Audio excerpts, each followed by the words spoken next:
Hi, I'm Rob, and in this Gems of War video, I'm going to give you the unedited spoilers. What's going on next week in the world of Gems of War, all the mistakes, all the slurps of tea, the doorbell rings, it rings, and all that sort of stuff, all left in there, completely free of charge. And I'm also going to show you a shortened version of what happened with my Guild Wars battles today. So let us take a look at this weekly event troop. You want to grab this anyway, even if you don't think it's very good. It's not really bad, just a little bit bad. Deals magic based damage to a random enemy. If they use purple mana, get half my mana back, so make sure you grab that if you're not done so already. Anyway, on my way to work this morning, I yelled cow at a woman riding a bicycle. She gave me the middle finger, told me to F off, and then proceeded to plough straight into the cow and died. If only women would actually listen. Yes, there you go.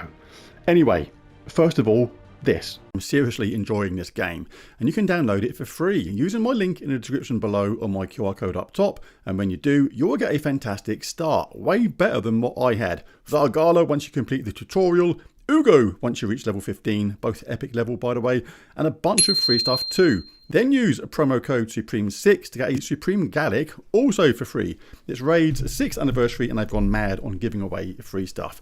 2 epics, $60 of in-game content for free. The graphics are stunning and you can play this anywhere. On your phone, on your PC, and there's so much content to do it is absolutely nuts.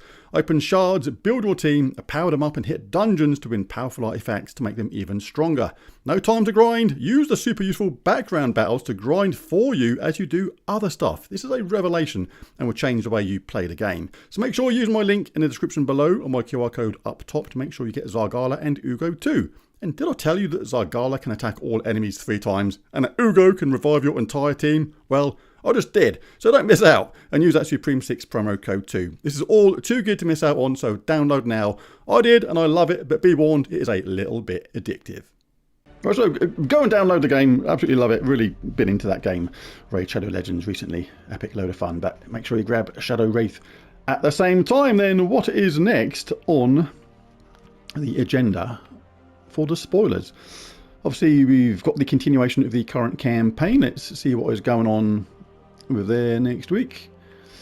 Really want to get some more Dragonite, so that's in the free pass at the moment. I've got all the new dragons, but I've got the first 2 weapons, but then just need the last special weapon and then the Uber Troop, Chrysanthemum Axie, whatever it's called.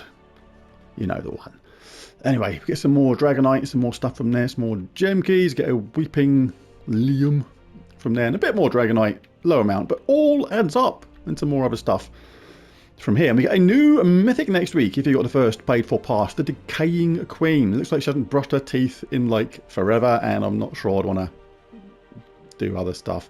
Anyway, it deals magic based scatter damage boosted by decaying gems, then converts 6 green gems to decaying gems. Doesn't sound anything great, like at all, because decaying gems aren't that useful, and even creates a not very useful decaying gem when her turn begins. Strange one that. You're gonna have a proper look at her, but right now I see that as a little bit rubbish, to be honest, but hey, it is what it is. So Monday we'll pop into the Soul Forge. I'll be doing a video on that, showing you what I think are the best weapons and indeed the best troops to craft from there. And also an Underspire team. I'll be doing a Underspire team, showing you a nice quick team to hopefully whiz through the dungeon as quickly as possible. And the Epic Trials. Where are the Epic Trials at? They're going to be in Forest of Thorns. Where's Forest of Thorns? Foresty area. Over here, isn't it? Down here. There it is. Found it. So, yeah. And no need to keep on doing Epic Trials videos. I've done Epic Trials videos for every single kingdom in the land. So all you got to do is go to my channel, type in Forest of Thorns Epic Trials, and you'll find the strategy to hopefully get that done nice and easily. And Forest of Thorns is the kingdom of the week. So what we can do is go to our chests. And when you open your event chests, you only get troops from that kingdom listed. So right now, that is Karakoth. But for Monday, that is going to change to Forest of Thorns. So what we can do, we can have a little look, see what's going on with troops in Forest of Thorns. And you can check out any ones you're missing, particularly the mythics. And if you are, it's a good chance or a good time to actually open your event chests. We go to show all, and this brings up every single troop from Forest of Thorns. Be wary though, if it says Primal Rift under its name, that means you can't get it from these chests. You have to get it from the underworld from the Primal Rift. So do bear that in mind. But others, you can get elementals, those annoying sentinel things, like this elemental sentinel here. You can't get that from either. You have to get that from blind luck in the Underspire. It's like, these things are just worse than the Horde Mimic to me. Just like, because you can just randomly play and explore and get the Horde Mimic. This, you have to sort of put a lot of effort into doing the Underspire and continuously getting no luck getting it. I literally got 2 or 3 of these things in the first week of Underspire existing and had nothing since. It's absolutely insane, but it is what it is. Anyway, let's pop those mythics to the top and see what we can get potentially next week. You can't get Immortal Virago from these either, of course. You have to craft the Immortals in different ways. And obviously Gladius, one of the new mega troops, the new Flower Dragons, can't get that from here either. But you can get King Bloodwood, standard version of Virago, or Yasmin's Chosen. Nothing particularly special about any of them, but hey, it's a new mythic. If you get lucky, you get a new mythic. So pop open those event chests next week, particularly if you're missing any troops from here. Right, so the main event next week is the Tower of Doom. I do like the Tower of Doom. It's a fun event.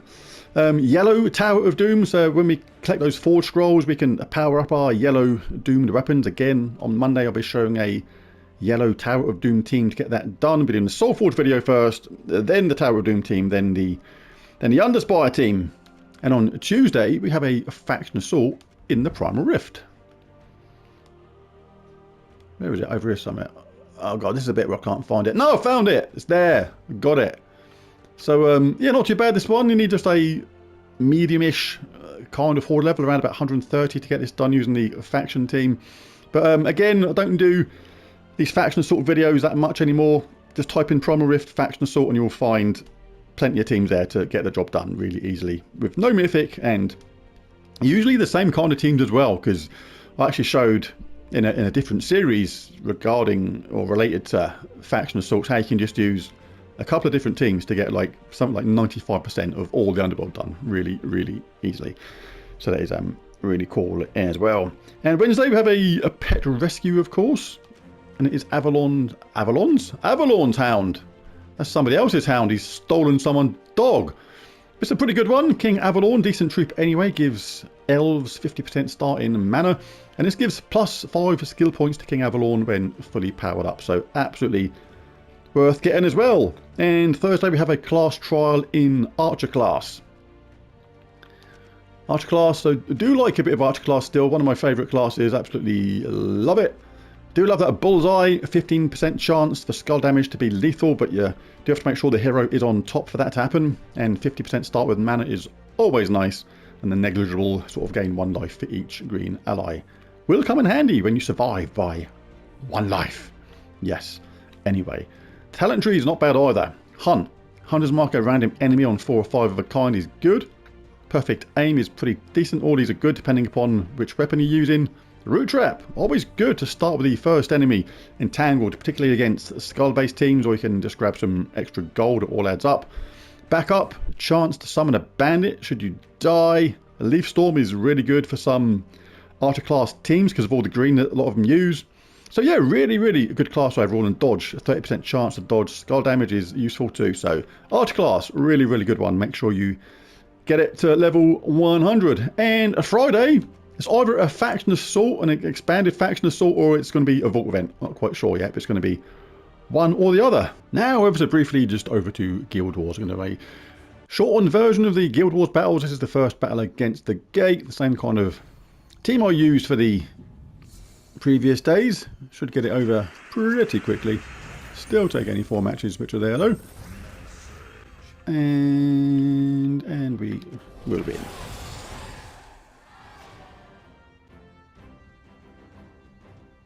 Right, we've only had 4 battles at this gate on the right hand side, so this is where I'm going to go. Second battle against the Reluctant King. I know the feeling. Moonsinger starts battles with full mana, converts purple gems to green. Got to watch out for that. They're going to charge up their Lord of Slaughter, who can then just destroy everything with tons of skulls. Got to be really, really careful of that. As well as this, creating a load of green and red, which again is going to charge up the Lord of Slaughter. But overall, it wasn't too bad. Their Lord of Slaughter did get to cast and got a load of matches on. The brown to skulls, which did take out my Ogress, but we got the summon. This is why she's so good. So we're still going to have 4 troops left behind. But my Elementalist just refused to entangle the Lord of Slaughter at the top, which was why I ended up losing the Ogress. But end up winning anyway, so not too bad. Right, third battle. I'm going to go to the Thieves Guild, because the one after this, the Crypt, is the one where we've had least battles. So I want to try and go there and see if we can sort that area out. So let's take a look at this one. We have Captain Skullbeard creating 5 skulls and exploding gems. The Bane of Valor doing damage. Nothing too bad about that. And Captain Saltclaw dealing heavy splash damage to 2 random enemies boosted by blue gems. And the Hammer of Force can get lucky, dealing damage to an enemy with a 4% chance to kill them boosted by elemental enemies. But yeah, not a lot of synergy in this team. So no real threat here. I think I can stay exactly with the same team I got here. Might actually show this as a whole battle, so I don't think it's going to be that long.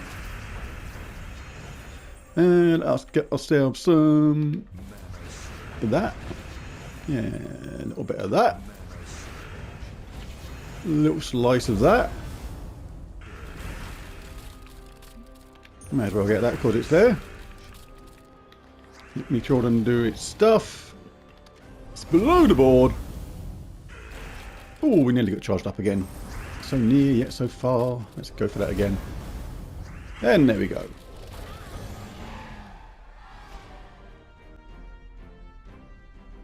$228.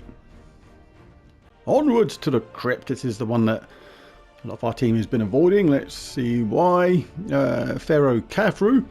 Really good troop. Explode random gems when its turn starts. Gives it a nice head start in mana.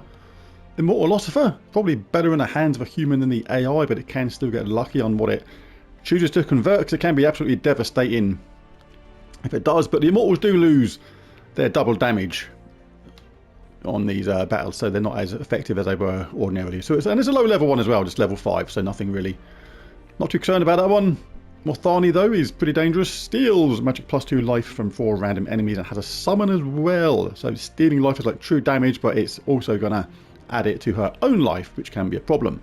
And Prismatic Orb creates 8 gems of a chosen ally's mana color and gives them some armor. So same team again, but I've changed from 3 Nisha to 2 Nisha and 1 Anu. Want a nice head start in mana as quickly as possible with this. They are entangled on the top troop, so not worried about their skull hits. Right, so let's do a bunch of damage. And let's cast Magma Dragon, take out some of their main troops. But tail end of this battle now, we did actually end up losing a troop on this one.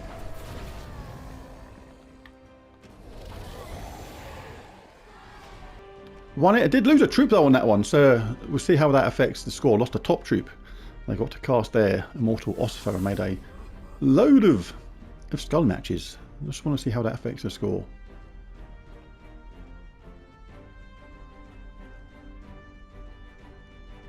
$215 points. One with 3 allies still alive, see? So you do lose a few points for that. And into the palace we go. What's the palace team? The Ruby Macaque, very dangerous, dealing true damage to all enemies. Then creates booty gems and explodes gems, so can charge up again. Gamechanger deals damage to all enemies. Really dangerous. Can get an extra turn as well as give 1 to all skill points to blue allies when matching blue gems, which is going to charge up or power up their Marduk, their Ruby Macaque, their Gamechanger and Jindrakshi at the same time, all doing extra damage. This does damage to all enemies and gives life as well, so you ought to be careful, because this one also converts all red into yellow, which is good because it starts with a full mana. Alright, so nothing to worry about regarding status effects here, so we can get rid of this cursed hammer now and go back to the slightly better Fire God's Heart for me, because it's another good option here. When we don't need to be cleansed, then this is good to have a status effect and a nice extra a charge up of the team. But apart from that, I think I'm going to go with this. Let's dive in then.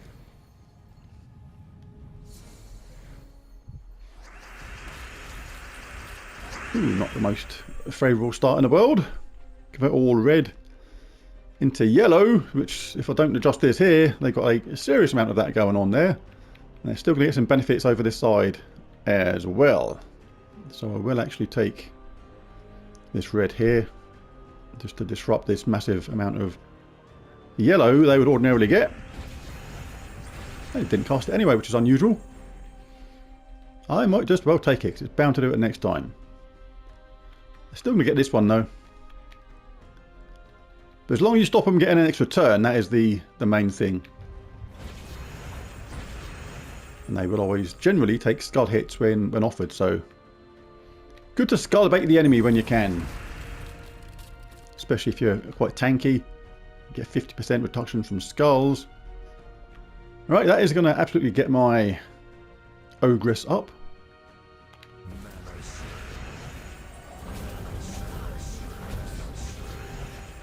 Okay, that worked out not too bad for him. Could do with that top troop being affected by Elementalist. Unless they've got Fortitude. I think Fortitude, very likely. Oh no, not in this class. Probably. Alright, so could go status effects. We do this, we can get some status effects and you can get barrier, things like that. There is blue there for their Ruby Macaque to take, and there's also red on this side. So I can't really stop them from getting one of the colours they need for the Ruby Macaque, so I might as well blow up the board, see what happens. I've got that double storm going on, which basically means you get a higher chance of a extra turn. And we may just get a skull hit or two along the way on the cascades, which can often be enough to basically put them Ruby Macaque in range of death, which is what you want. Because if we had one skull hit there and then we cast this, that's going to be just enough to take him out. And we cast this because it's not going to adjust the board, and then hopefully they'll take that skull hit the next round. They didn't. Oh well. Oh, they are frozen. They did get charged up again. So let's go with this again, see what happens. Not enough to kill him with that. Again, I might just cast this.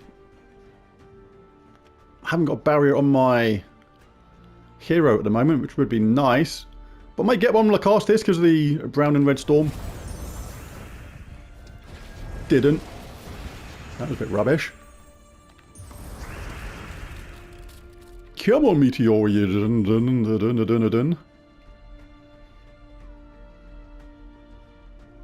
Could cast Ogress. I don't cast their Ruby Macaque, but we've got quite a lot of life.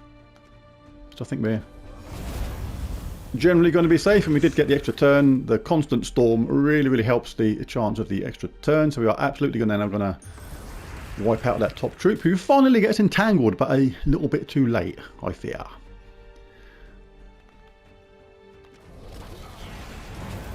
So there's that, and there is not quite that. You annoying thing with your damage reduction of 25%. Not really any red there, so we'll cast Ogress instead and win the day. So another everybody's dead day in this recapped, shortened, stumped version of Guild Wars. Whatever that is. What we're doing. Press the right button, god damn it. So what did I get in total? Did lose a troop today. See, even with losing a troop though, I've still got 1,365. So that's actually, my score's gone up every day so far. So not too bad. Ended up on that battle with a grand total of 522. So that's what happened in Guild Wars today, and that's the spoilers done. If you enjoyed this video, it'd be really cool if you bashed that like and subscribe button. It really does help. But most of all, thanks for watching, and I'll catch you again in the next one. Bye for now.